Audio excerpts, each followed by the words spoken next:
بسم اللہ الرحمن الرحیم۔ السلام علیکم ورحمۃ اللہ وبرکاتہ۔ حج حضرت ابراہیم علیہ السلام کی اللہ سے محبت کی علامت ہے۔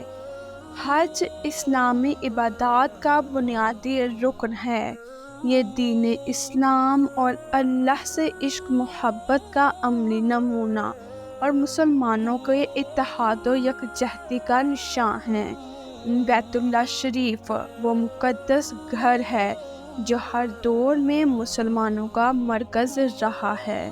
اسلام چونکہ قیامت تک بنی نوع انسان کے لیے ضابطۂ حیات پیش کرتا ہے، اس حوالے سے حج امت مسلمہ کا ایک ایسا اجتماع ہے جس کی کسی دور اور کسی مذہب میں کوئی مثال نہیں ملتی، اور یہ اجتماع تمام مذاہب عالم پر اسلام کی برتری کا واضح ثبوت ہے۔ دنیا میں سب سے پہلے حضرت ابراہیم علیہ السلام نے خدا کی عبادت کے لیے ایک عبادت گاہ بنائی، اور پھر ایک وقت ایسا بھی آیا کہ ظاہری طور پر اس کا کوئی نشان باقی نہ رہا، تو حکم خداوندی سے حضرت ابراہیم اور حضرت اسماعیل نے اس مقدس گھر کی تعمیر فرمائی۔ اس طرح حج حضرت ابراہیم کی اللہ سے محبت کی علامت ہے۔ حضرت ابراہیم نے اللہ کی محبت میں جس طرح اپنے باپ کو چھوڑا، اپنا گھر بار چھوڑا، رشتہ داروں کو چھوڑا اور ایک بیابان جنگل میں اپنے بیوی بچوں کو لا بسایا، وہاں پر پتھروں سے اللہ کا گھر بنایا، یہ سب محبت کی ہی علامت ہے۔ رب کریم ارشاد فرماتا ہے، اور جب اٹھا رہے تھے ابراہیم دیواریں خانہ کعبہ کی اور اسماعیل بھی، اور کہتے جاتے تھے کہ اے ہمارے پروردگار، یہ خدمت ہم سے قبول فرمائیے، بلا شبہ آپ خوب جاننے والے اور سننے والے ہیں۔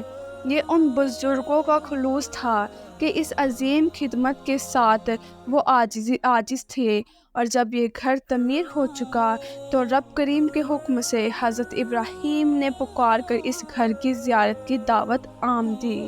اللہ نے یہ آواز ہر ذی روح تک پہنچائی، اور پھر جن کے لیے مقدر بنا ان کی روح نے اس پکار پر لبیک کہا۔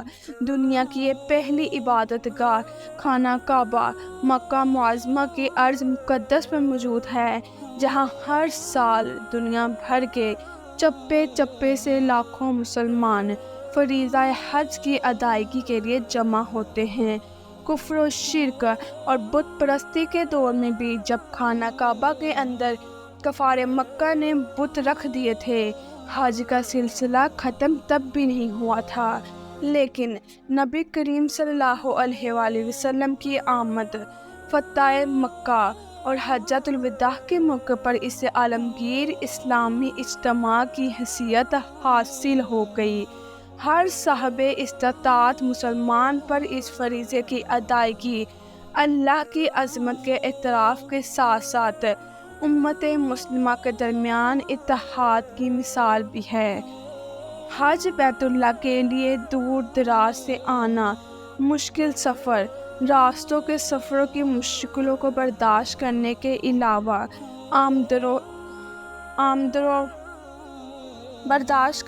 علاوہ اخراجات اور اہل خانہ سے وقتی اور عارضی جدائی ایسے عوامل ہیں جو ایک مسلمان کے اندر اللہ کی خوشنودی حاصل کرنے کے لیے قربانی کی بے مثال جذبہ پیدا کرنے کو کہتے ہیں۔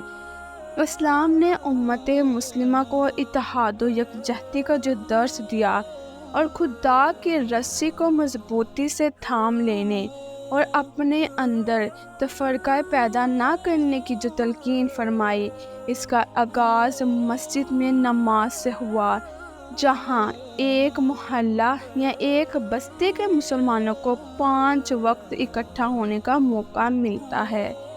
اس اجتماع کا دائرہ نماز جمعہ کی صورت میں مزید وسیع کر دیا گیا، اور پھر نماز عیدین کے بعد حج بیت اللہ کی صورت میں مسلمانوں کے عالمگیر اجتماع سے جا ملے۔ یہ مسلمانوں کا عالمگیر اجتماع پورے نوع انسانی کے لیے قیامت تک ہدایت کا ذریعہ ہونے کے حوالے سے ایک فعال، متحرک اور ایسی عالمگیر اجتماع پوری نوع انسانی کے لیے قیامت تک ہدایت کا ذریعہ ہونے کے حوالے سے ایک فعال، متحرک اور ایسی عالمگیر تحریک ہے جس کا مقصد رنگ نسل کے کسی امتیاز کے بغیر پوری نوع انسانی کو کفر و شرک اور جھوٹے خداؤں سے نجات دلا کر توحید خداوندی کے راہ پر ڈالنا ہے۔ حج کی غرض چند خاص مقامات کی صرف زیارت ہی نہیں بلکہ اس کے پس پردہ اثار، قربانی، محبت اور خلوص کی ایک درخشاں طریق موجود ہے۔ بے شک یہ عظیم عبادت اللہ کے پیارے بندے حضرت ابراہیم، حضرت اسماعیل اور حضرت ہاجرہ جیسی عظیم ہستیوں کے خلوص کی ایک بے مثال داستان ہے۔ حج کے متعدد مناسک ہمیں ان عظیم بزرگ ہستیوں کے نقش قدم پر چلنے کی دعوت دیتے ہیں۔ صفا مروہ کا طواف اس عہد کی یادگار ہے جب بی بی ہاجرہ بے قرار ہو کر دونوں پہاڑیوں میں پانی کی تلاش میں دوڑ رہی تھیں اور پھر اللہ نے چشمہ آب جاری فرما دیا۔ حج جو ہے وہ اسلام کے ارکان میں سے ایک اہم رکن ہے، اور حج کے بارے میں جتنی ہم نے ڈیٹیل سے پڑھا، یہ حضرت ابراہیم اور حضرت اسماعیل کی محبت تھی جنہوں نے اللہ کی محبت میں جو ہے ہر چیز چھوڑی اور ایک ویران جنگل میں آ کر انہوں نے اپنا بسیرا کیا جہاں پر کچھ بھی کھانے پینے کو نہیں تھا، لیکن انہوں نے ایک اپنے رہنے کے لیے جو ہے وہ چھوٹی سی جگہ جس طرح ایک اینٹ سے دو سے 3 اینٹیں لگائیں، تو ساتھ ساتھ جو ہے انہوں نے اللہ کا شکر ادا کیا۔ حضرت ابراہیم کی اس لگن اور محبت کی وجہ سے جو ہے حج کے دن کو جو ہے وہ مقرر کر دیا گیا، اور یہ دن جو ہے یہ یادگار دن ہے۔ دیکھیں، جب اللہ نے حضرت ابراہیم کو آزمایا حضرت اسماعیل سے قربانی کے لیے، تب بھی وہ اللہ کی آزمائش پر پورا اترے۔ اگر ہم پہ یہ آزمائش آتی تو شاید ہم اللہ کی آزمائش پر کبھی پورا نہ اترتے۔ خواب بیٹے نے دیکھا، اس کی تعبیر جو ہے وہ باپ نے کرنے کی کوشش کی، لیکن یہ اللہ کے رحم دلی، اللہ کی محبت تھی جس کی وجہ سے اللہ نے اتنی بڑی قربانی سے بچا لیا۔ شکر الحمدللہ۔ حج جو ہے یہ ایک ہر صاحب استطاعت پر فرض ہے۔ اللہ ہم سب کو بھی توفیق دے، اللہ ہمیں بھی اپنے گھر بلائے، ہر قسم کی جو ہے وہ رکاوٹ ختم کرے، اللہ سب کی آزمائشیں پر ختم کرے۔ حج کا جو ہے وہ بابرکت مہینہ جو ہے وہ شروع ہو چکا ہے۔ سب جو ہے وہ دعاؤں میں یاد رکھیے گا کہ اللہ سب کے لیے آسانیاں کرے۔ جو بے روزگار ہیں، اللہ جو ہے ان کے رزق کے وسیلے بنائیں۔ جو بے اولاد ہیں، اللہ ان کو اولاد دے۔ جن کے ماں باپ اس دنیا سے چلے گئے ہیں، رخصت ہو چکے ہیں، اللہ ان بچوں کو جو ہے وہ صبر جمیل دے، اور ان کے ماں باپ کو جو ہے وہ جنت الفردوس میں اعلیٰ مقام دے۔ صرف ماں باپ ہی نہیں، جن کے بھی جو ہے وہ عزیز اس دنیا سے چلے گئے ہیں، رخصت ہو چکے ہیں، اللہ جو ہے وہ سب کو جنت الفردوس میں اعلیٰ مقام عطا کرے۔ اس حج کے بابرکت مہینے میں سب کے دلی دعائیں قبول کرے، سب کی پریشانیاں جو ہیں وہ اللہ ختم کرے۔ اللہ جو ہے وہ اپنے سوا کسی کا محتاج نہ کرے۔ اللہ جو ہے ہمیں اپنے بندوں کو صرف اپنا محتاج رکھے۔ جتنی بھی اس دنیا میں انا، مفاد پرستی، تکبر پھیل چکا ہے، اللہ جو ہے سب کو اتنی نیک ہدایت دے کے وہ اپنے صحیح اور غلط میں فرق کر سکے۔